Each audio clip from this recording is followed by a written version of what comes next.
Astrid? I need to check on Stormfly. No, you don't. I don't? No. You need to stand right here and, take this in.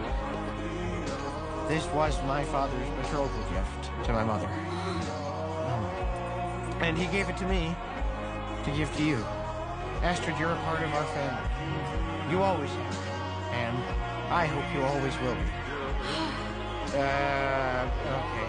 Well, if you don't like it... Hiccup, it's beautiful. It's perfect. It's just, I didn't get you a gift. I don't know what to get. But you did. Astrid, you got me the greatest gift in the world. You just being here with me.